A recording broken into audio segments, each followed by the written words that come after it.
Need yourself a good bourbon. We did. It has been a long week. And look, one of the things we do here is we take a look at what's going on in the world. We talk about what's going on in the cigar lounge, and the cigar lounge is very often talking about what's going on in the world. It's been a rough week for world news. So a bourbon was absolutely necessary. It's Eat, Drink, Smoke. I'm Tony Katz, and that right there is America's favorite amateur drinker, Fingers Mallow, and went this week with the rabbit hole. This is the Dareringer straight bourbon whiskey finished in the sherry casks, Fingers Malloy, right there. What? No. What do you mean? No. It's the rabbit hole Heigold Kentucky straight bourbon whiskey. No. It's the Dareringer. It says so right here on my bottle, finished in the sherry casks. No, this is the Heigold. I took the Heigold. You took the low gold. We have two different types of rabbit hole then. But let's go down the rabbit hole, shall we? Oh, look at you. Look at you right here. These are two very, very worthy bourbons, very, very different bourbons. What Fingers Malloy has right there is a straight bourbon, 3 years aged, 70% corn, 25% rye, and 5% malted barley in the mash bill, coming in at 95 proof. While what I've got going on here is 68% corn, 18% wheat, 14% malted barley. That's what I've got at 93 proof. I'll put it on me, Fingers. I got it wrong on this one, but it's not like it's a serious issue. That sounded like a fresh bottle. This is being opened for the first time, America. Farm fresh, ladies and gentlemen. Oh yeah. That's what's going on. We've actually, now that I think about it, I think we've done the Dareringer before on the show, but I don't think we've ever done the Heigold. You were at your local liquor store and you picked that one up. Why? What was it that drew you in? I was in a hurry, and it was at an end cap. That's what. No, I'd seen Rabbit Hole for some time, and I remembered that maybe we had done a Rabbit Hole in the past, but it had been a while. And so I thought to myself, why not? Why not go down the rabbit hole, Tony? Now, you've got a little more corn in yours. You've got rye in yours. So I'm going to expect this mix of sweet and spice on the nose, on the Heigold, which is Heigold. What are you getting there, Fingers? Well, yeah, I did pour this about 25 minutes ago. So it's been in the glass for a little while. Is this your second one or your fourth? Yes, it's my fourth. I'll say right off the bat, you do have to get your nose in there a little bit. It's not something that you smell from 3 feet away when you first pour it. But I'm getting a little bit of that rye spice, some oak, and maybe some caramel. All right.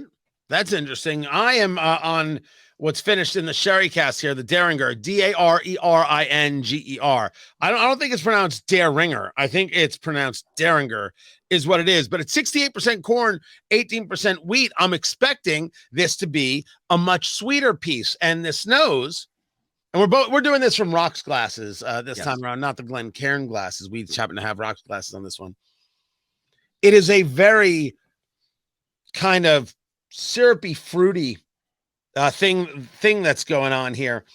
And I think there's a little bit of this that would have, as I said, been expected. You're not going to have big spice on this. Something that would be 68% corn and 40% wheat is going to lend itself to the sweeter. Finished in the sherry casks, it makes absolutely perfect sense that that's where you would be. The question, Fingers Malloy, is, are you ready for this? Yes, I am. I've been ready for this all day. But before I go into this, Tony, I feel like we should actually be doing each other's tasting right now, because this is going to be, with the high rye mash bill, you're more of a rye guy, where I like a sweet tooth. I am a sweet tooth. I like a sweeter bourbon. So that's what they call him, Fingers Sweet Tooth Malloy. That's so true. Here we go. That was his name in high school right there. You can also find him on Tinder.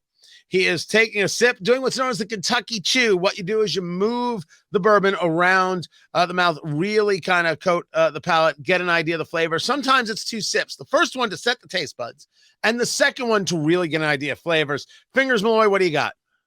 Basically what I got on the nose. Caramel, Maybe a hint of vanilla. That oak is there, that rye spice is there. I mean, for 95 proof, you would never know it's 95 proof. Yeah. A little sting on the tongue, no burning or warmth in the chest. It's nice.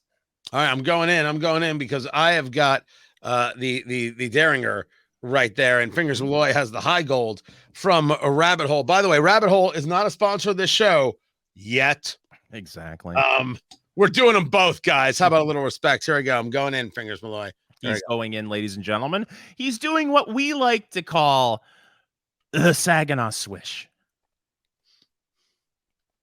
Actually, a little hotter. Hi.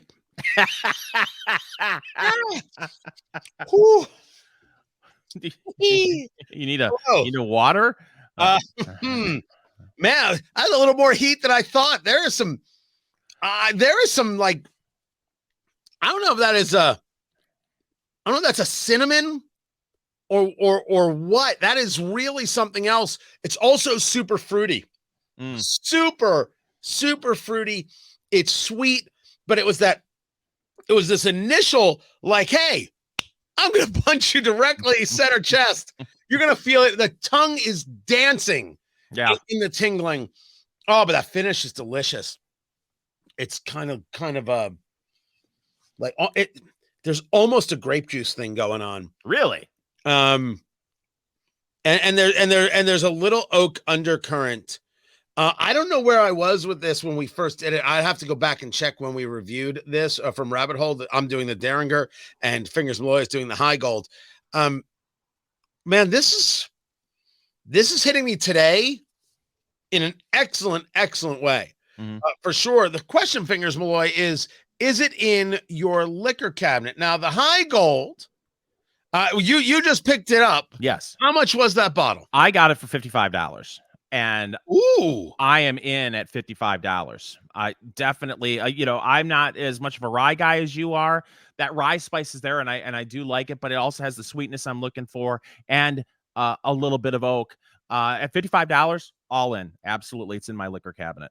So I had gotten this Dareringer as a gift, and so I had to look up the MSRP on this, which is $80. I am in a place of push on that. $80 is an expensive price for a bourbon for, I think, a tremendous number of people, and certainly is a number for me that'll give me pause. I am much more apt to buy an $80 cigar than I am an $80 bourbon, which sounds totally anathema, right? I know people look at me weird all the time, but I know who I am and I know what I like. It's a nice flavor profile for wanting this flavor profile. Yeah. And I think that's it. That it's big on fruit and it's got a little oak undercurrent. Those things work, but I am not so sure that that's where I'm not sure at 80 that's where I want to be. That's not to say this isn't some very, very nice stuff. Rabbit Hole, we've got the Dareringer and we've got the Heigold, and this is Eat, Drink, Smoke.